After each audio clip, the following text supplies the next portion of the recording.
A large series of experiments has been carried out. Obviously, it is very difficult to see the compound nucleus in an experiment. In this case, it is necessary to consider the products obtained through fission. Perhaps from all the fragments obtained during fission, fragments can be selected according to their characteristics, which either are or are not related to the fission of the compound nucleus. This device has a target that has to be irradiated with calcium-48. The device has two detectors with high acceptance, which are sensitive to position, energy, and time of flight, and is used to register two fragments emitted as a result of the calcium bombardment of the target.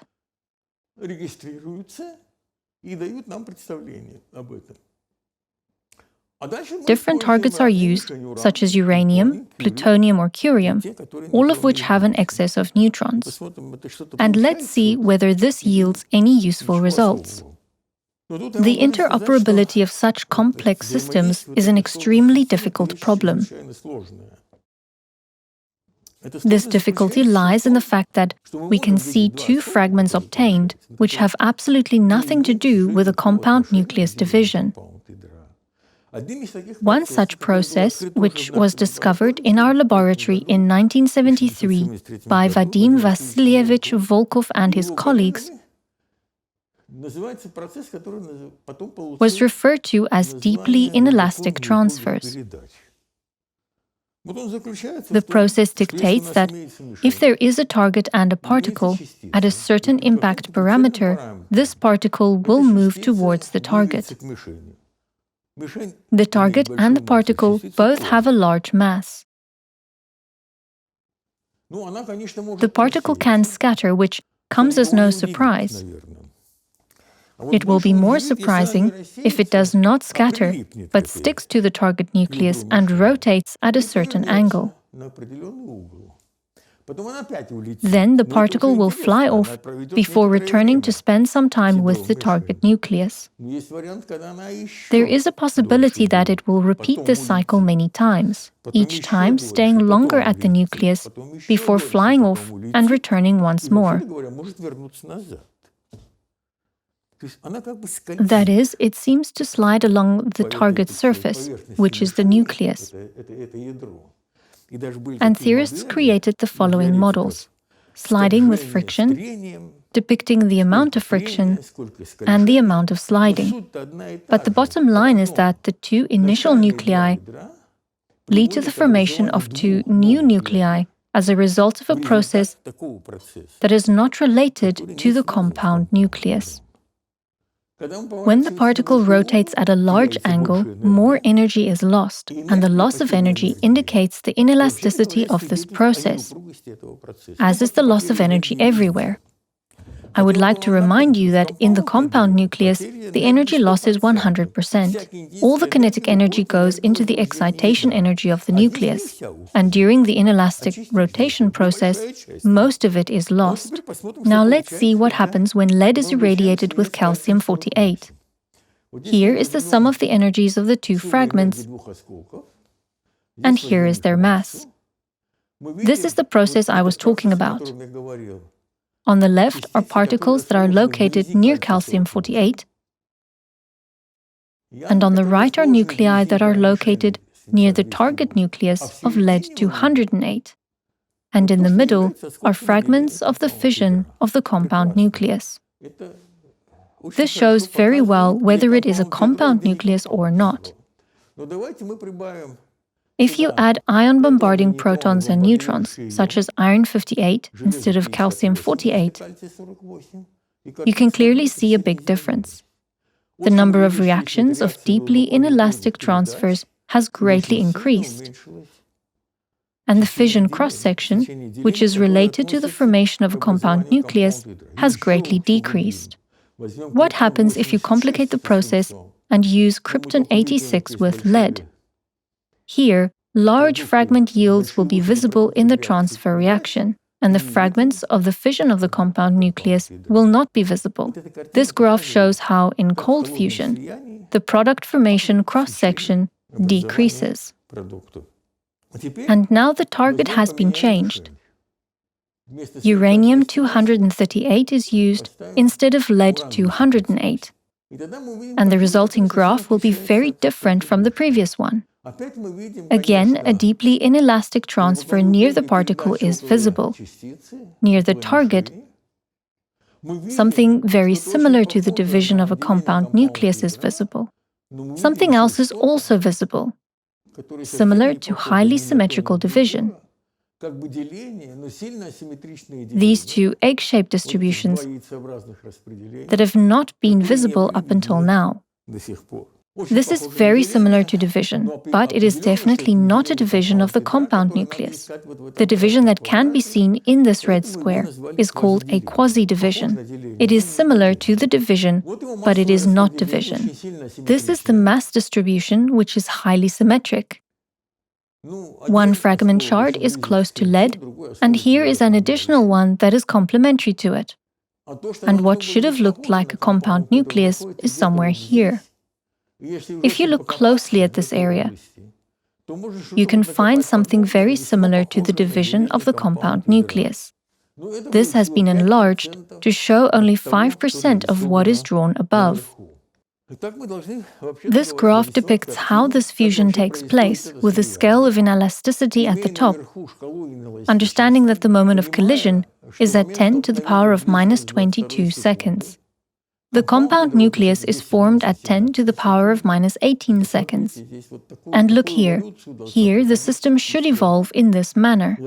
During this evolution, it drastically changes its shape, from two touching spherical nuclei to a spherical compound nucleus. During this process, it passes through all variations of quasi-elastic and deeply inelastic collisions, and two fragments are obtained at the end. It passes through the variation where an unusual quasi-fission takes place, as well as one that is very similar to the division of the compound nucleus. Finally, it goes through the variation where fission of a pro-compound nucleus is obtained, and if there is no fission, then neutrons are emitted from here. This is the best possible result we can hope for, considering the complexity of the process. I must mention that as soon as the deeply inelastic collisions have ended, the heavy nucleus sticks to the target nucleus for a long time and begins to divide by way of quasi-fission. This moment can be considered the beginning of the movement towards a spherical compound nucleus. It is not clear whether the evolution will reach the compound nucleus formation or not, but the process must start. It is very good that now there is a modern theory, a very complex theory, called the time-dependent Hartree-Fock, which considers the dynamic problem of all particles in two nuclei and describes the process up to this point. It will probably be able to calculate the continuation of this process. Up to this point, the situation is more or less clear. See how well this theory describes the experiment that was done at FLNR by this group. So what happened next? We ran into some complications. Here is the cross-section for the formation of a compound nucleus, and this is the residue left over after the process of evaporation of the neutrons. It turns out that the nucleus is not spherical, but deformed. So how will it rotate? When two interacting nuclei touch each other by their poles, referred to as near-tip or polar collisions, then the barrier will be low. If they touch each other by their lateral surfaces, referred to as near-side or equatorial collisions, the barrier will be high. Previously, the concept of the barrier was clearly understood, but now it has changed and has become a fuzzy concept. But in any of these collisions, one can see how a quasi-fission is formed and how this small part in the middle, which is called true division, is formed. One can monitor how neutrons will be emitted from there and what residue can be expected following the evaporation. The formula of the cross-section for the formation of the last super-heavy nuclei will be written as the probability of the capture of the cross-section. This is what leads to quasi-fission. The probability of the formation of a compound nucleus is the transition from a system to a spherical compound nucleus and the probability of survival of this compound nucleus. It is clear that this will develop when we surpass the Coulomb barrier. The formation of the compound nucleus will be highly dependent on the charge of the reaction partner. The survival of a compound nucleus will very much depend on the competition between neutron emission and fission. This competition appears as an exponential, where there is a difference in the height of the fission barrier minus the neutron binding energy divided by the temperature of the nucleus. Therefore, this part of survival will strongly depend on the difference between the fission barrier height and the amount of neutron binding energy. If we are talking about survival, then let us refer back to previous experiments when light particles were used and a steep drop in the cross-section took place. The drop in the cross-section was due to the fact that there was a large amount of excitation energy. The reactions proceeded with the emission of 4 or 5 neutrons. It has been shown that this decrease is associated with low nuclear survival. And it was natural to extrapolate this drop. It was said many times in many Western laboratories that this method that I have spoken about does not have a continuation due to low survivability because the nucleus becomes very excited. This extrapolation is inherently wrong.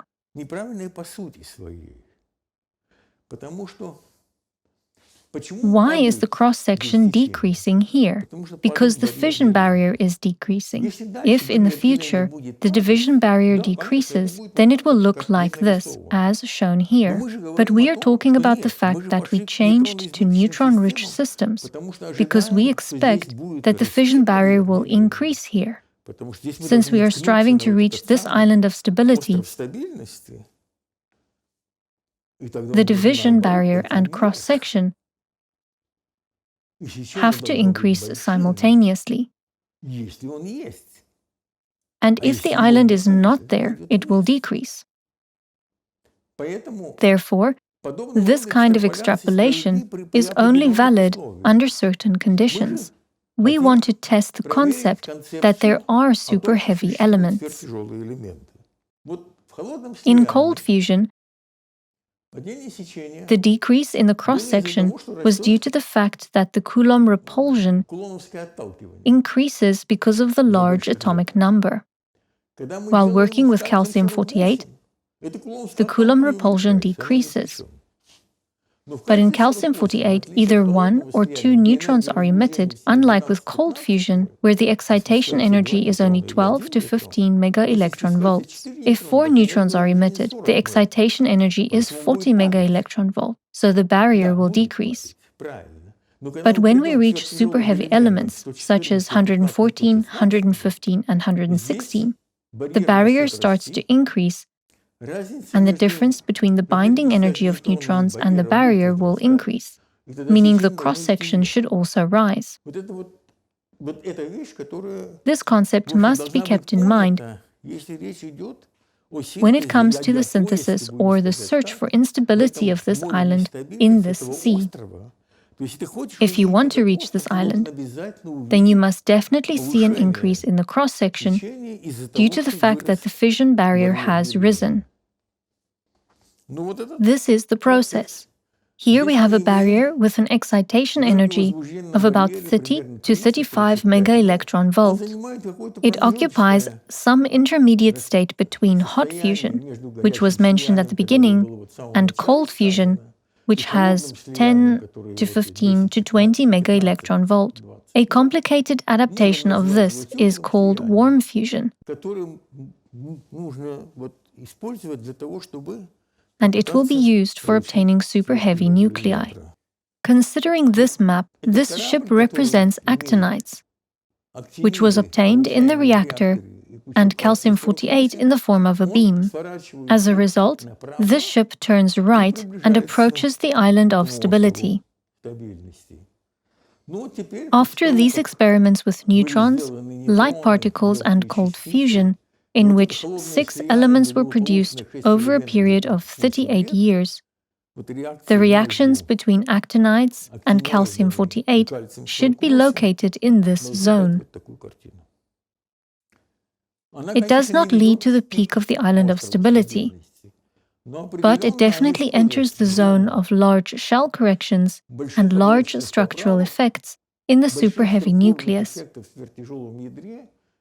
If the theory is correct, then moving in this direction, from here to here, one should see a very sharp rise in stability associated with an increase of the fission barrier due to structural effects.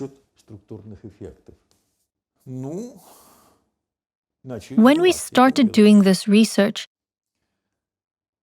there were many experiments which, unfortunately, did not produce results. One of the biggest experiments was undertaken by the following groups: GSI, Darmstadt, Berkeley, Mainz, and Los Alamos, in the year of 1985, where 20 experiments with calcium-48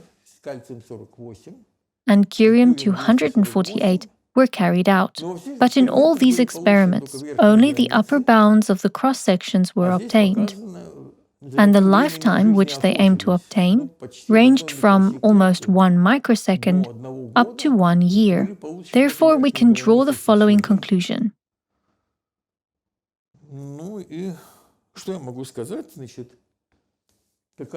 It is necessary to increase the sensitivity of the experiment.